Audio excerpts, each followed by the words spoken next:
The Grand Hall in Gyeongju buzzed with diplomatic formality, its soaring ceilings echoing with the low hum of anticipation. Delegates from both China and South Korea moved with practiced precision, their faces set in the careful masks of international protocol. Every gesture, every word seemed weighed and measured, as if the fate of two nations rested on the smallest of details. In the midst of this orchestrated choreography, Chinese President Xi Jinping stepped forward, presenting South Korean President Myung with two sleek Xiaomi smartphones. The exchange was more than ceremonial. It was a subtle showcase of China's technological prowess, a reminder of the country's ambitions to lead in the global tech race. Lee accepted the gift with a sly, almost mischievous smile. Holding up the phones for all to see, he broke the tension with a pointed question.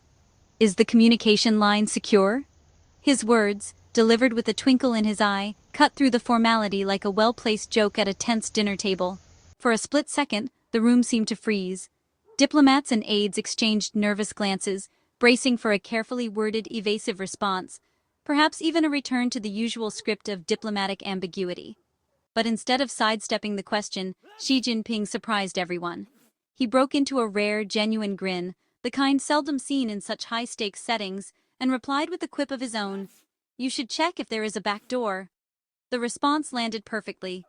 Laughter erupted across the hall, the sound rolling through the crowd and dissolving the usual stiffness of summit protocol.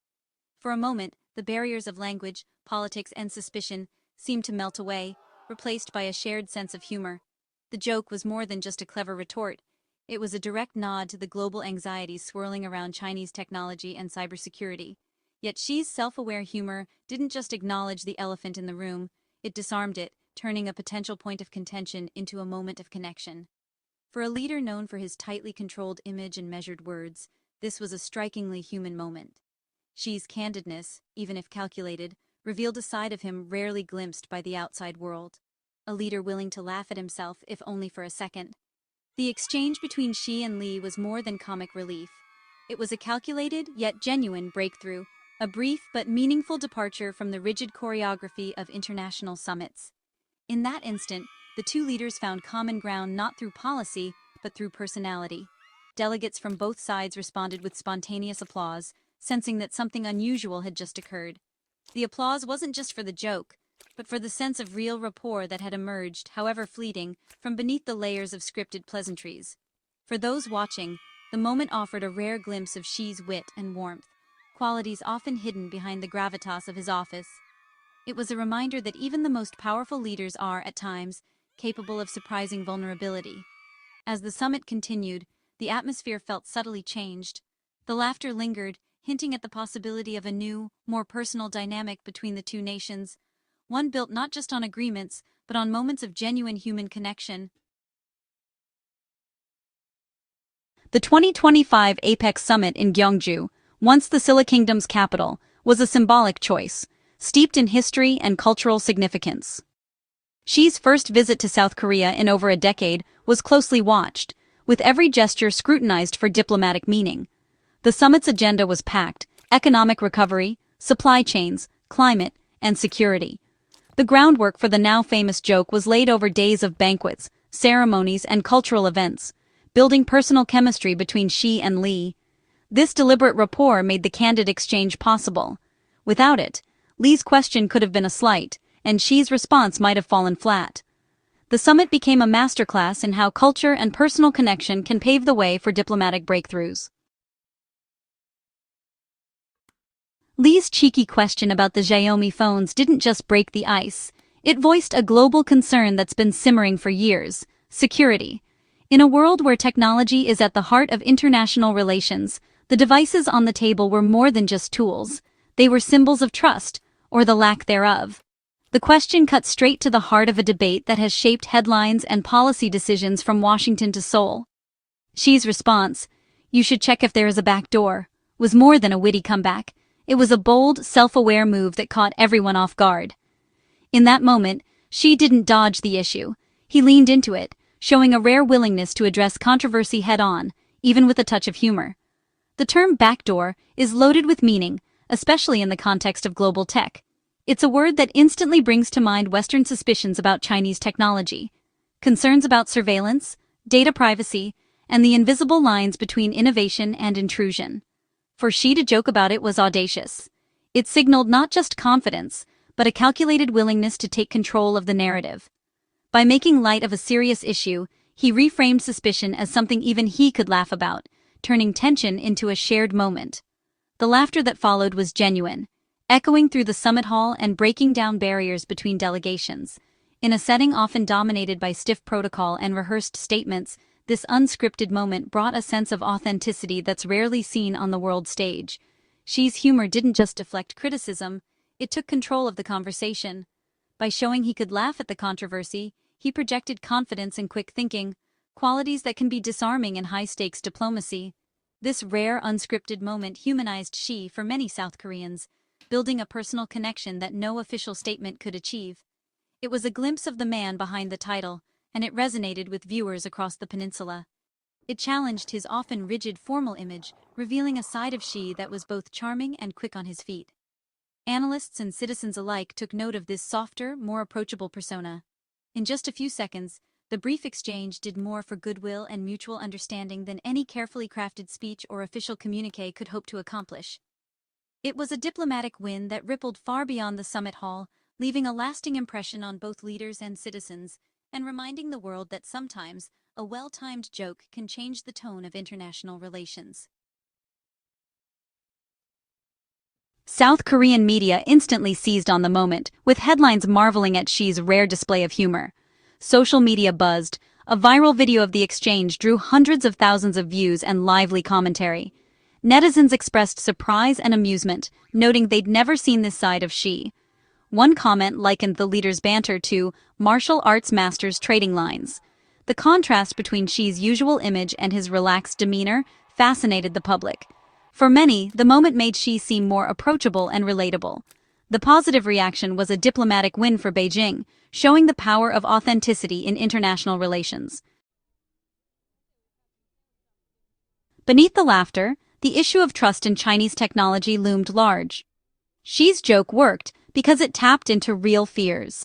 Allegations of Chinese tech firms embedding backdoors for espionage. Recent cyber espionage reports kept these concerns alive, especially among security officials. Xiaomi, the company at the center of the gift, has faced its own share of scrutiny and legal battles over alleged military ties. By joking about the issue, Xi acknowledged the suspicion without validating it, using humor to normalize Chinese tech.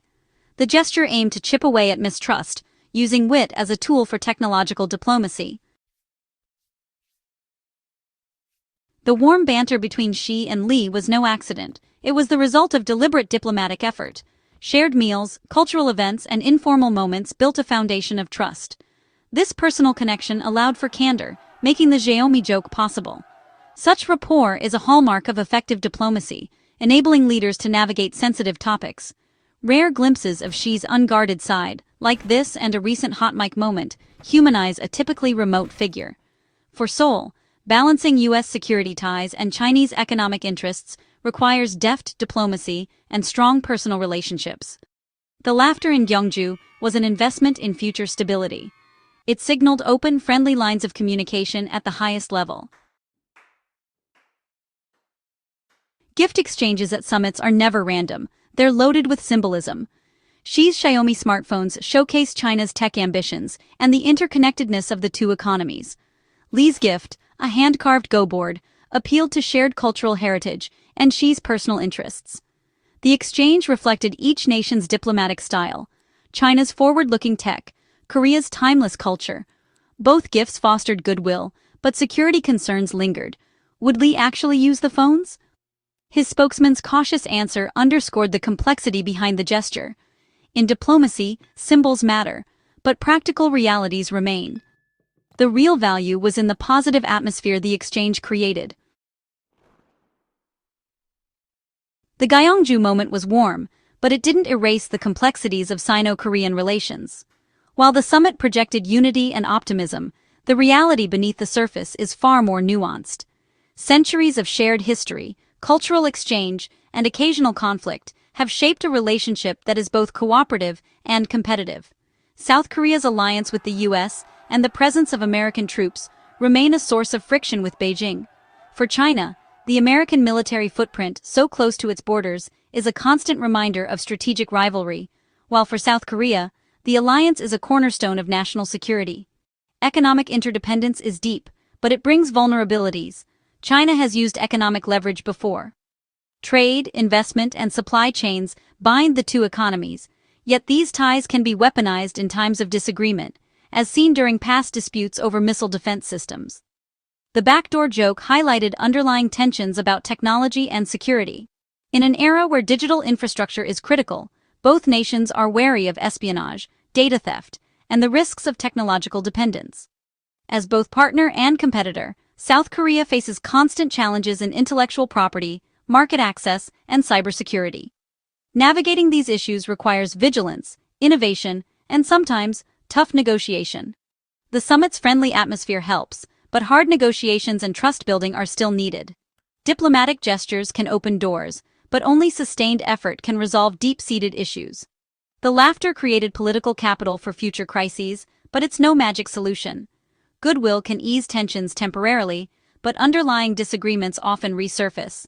Structural challenges persist and require careful management. Issues like North Korea, regional security, and economic competition demand constant attention and creative diplomacy. Humor and warmth are valuable, but only part of the diplomatic toolkit. Building trust, finding compromise, and maintaining open channels are equally essential.